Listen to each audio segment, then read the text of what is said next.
Everything is bigger in Texas. A lot of people underestimate how different Texas really is. It is not just another state in the union. It is a union unto itself, and that applies to everything. Trucks, coolers, steaks. Everything has a Texas edition. Even Dairy Queen commercials here say, "That's what I like about Texas." Like, okay, Dairy Queen, what do you like about Florida or Massachusetts? So buying a home in Texas is no different. This video, I'm going to share 6 things you may not know about buying a home in Texas so you avoid making mistakes that cost a lot of people time and money. By the way, my name is Tiffany Moore with Rise and Shine Realty. I put out videos every single week showcasing the market here in Austin, Texas. So if you want to make sure that you stay on top of whatever's going on in the current market, make sure you subscribe to my channel. And also, if you'd like my free guide on how to buy your first home in Austin, comment below and I'll send you the link.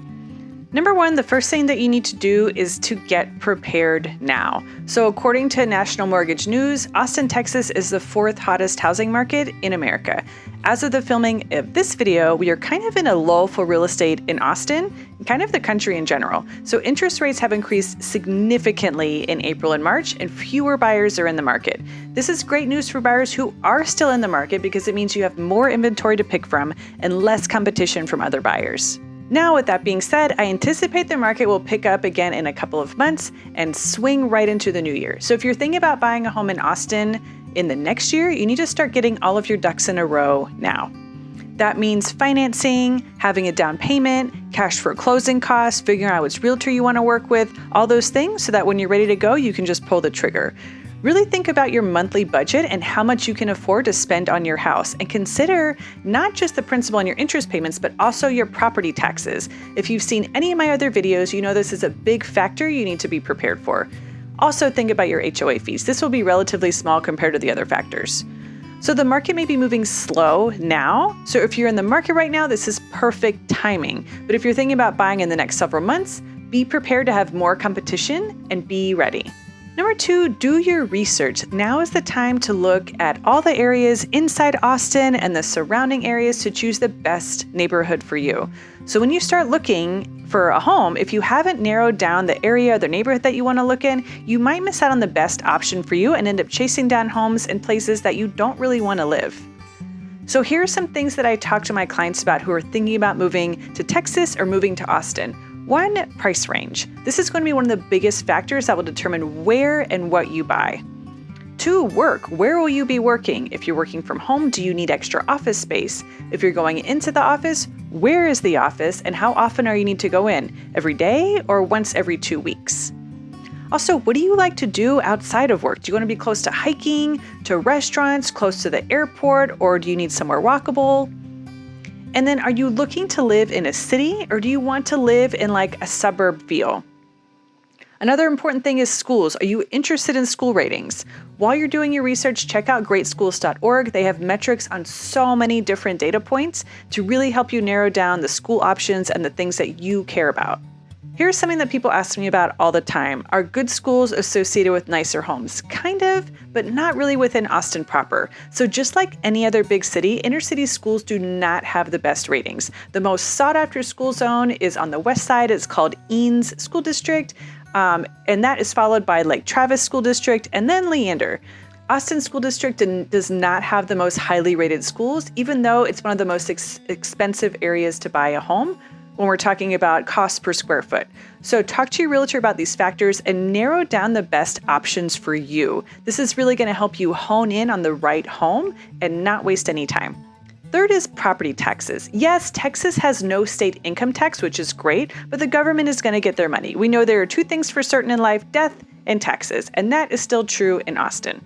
So in Texas, property taxes can be very high. This is especially true in Austin and its suburbs. So Austin's property tax rates while they are not the highest, they are among the highest in Texas. The median property taxes paid in Austin come to around $6,600 annually. Keep in mind this is the median. That means it's right in the middle. That means half of the people in Austin are paying more than that, half are paying less than that. And I have to tell you, if you're looking at homes kind of in the $500, $600 range, your property tax bill is going to be much higher than that.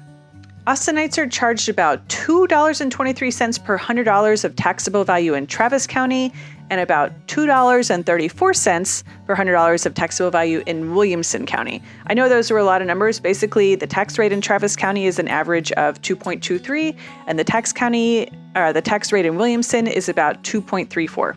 So if you have a home worth $600,000, your property taxes are going to be in the ballpark of $14,000. That's just over $1,000 a month. Now, this is without your homestead exemption, which reduces your taxable value of your home. We're going to talk about that in a minute. So when you're deciding how much money you want to spend on a home, keep in mind the property taxes. Remember, they're going to go up each year as the value of your home increases. This is why we need to talk about your overall monthly budget so you can account for your property tax payment. Okay, so number 4 is the homestead exemption. We just talked about this and we're going to go into it a little bit deeper. This is another great benefit when you're buying a home in Texas, but there are a few caveats to keep in mind. So the homestead exemption is essentially an exemption from property taxes that can be claimed by homeowners on their primary residence. So it removes part of your home's value from taxation, which lowers your taxes. In Texas, the residential homestead exemption entitles the homeowner to a $25,000 reduction in value for school tax purposes. That means if your home is worth $100,000, you will only pay property taxes based on your home being valued at $75,000. So this sounds great, right? But keep in mind this only applies to your primary residence. You cannot apply this exemption to vacation or investment properties. So this is something that's really important to keep in mind when we talk about rents increasing.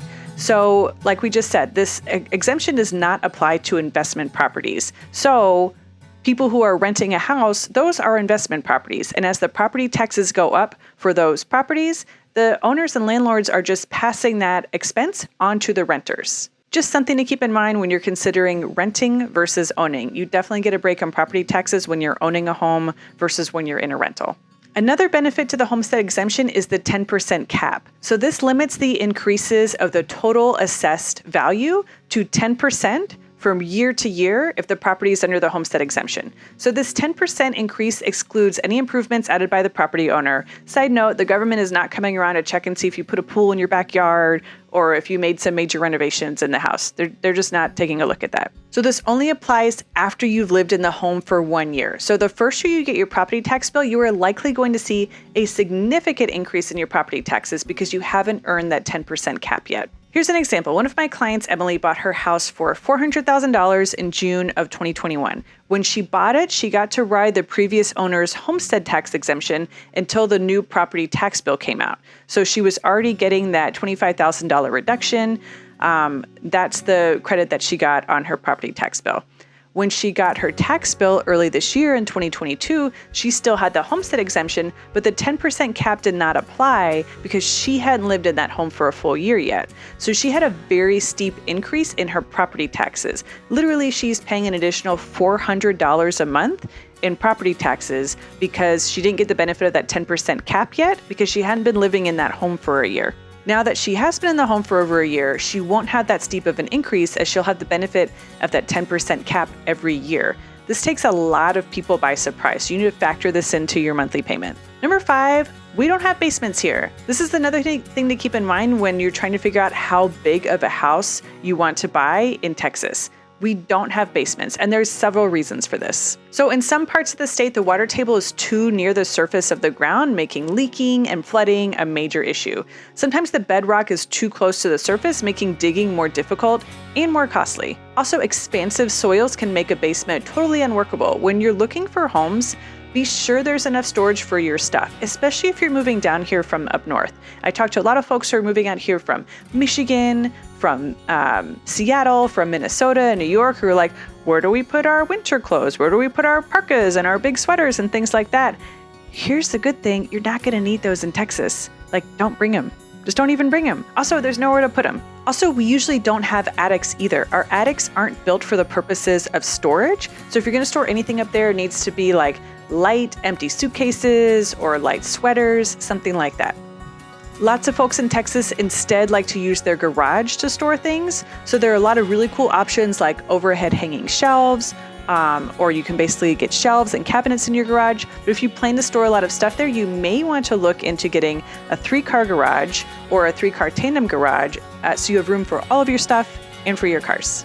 So number 6 is foundation issues. As we just talked about, the soil shifts a lot here in Texas, which can result in a lot of foundation problems if you do not take care of it. Even if you do take care of it, sometimes the composition of the soil, like if it has a lot of clay in it, is going to lead to foundation movement. And sometimes there's not a whole lot you can do with that. The main way to prevent this issue is to regularly water your foundation. So the soil around your Texas home's foundation requires a consistent amount of moisture to prevent contraction and expansion. So you have to be sure to water your foundation with a soaker hose or a drip system to prevent cracking and other damage. This can add a lot to your water bills, so you want to make sure to account for this. Now, this is a really good reason to look for a home with a sprinkler system.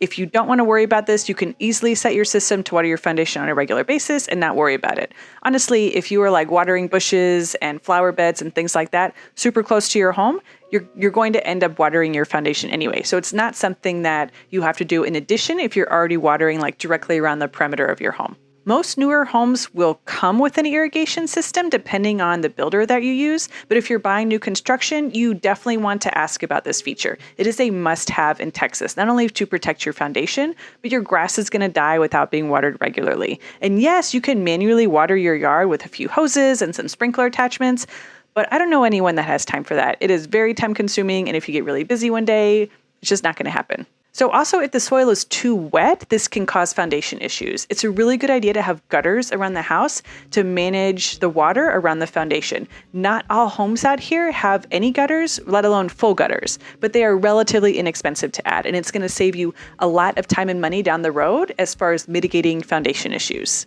My husband and I moved to El Paso, Texas from Florida in 2008, and then we moved to Austin in 2012. And let me tell you, Texas is its own thing altogether. Moving to Texas is not like moving anywhere else. If you're thinking about moving to the Austin area, check out this video, 17 things you need to know before moving to Austin. And if you have any questions, reach out to me. My contact info is below.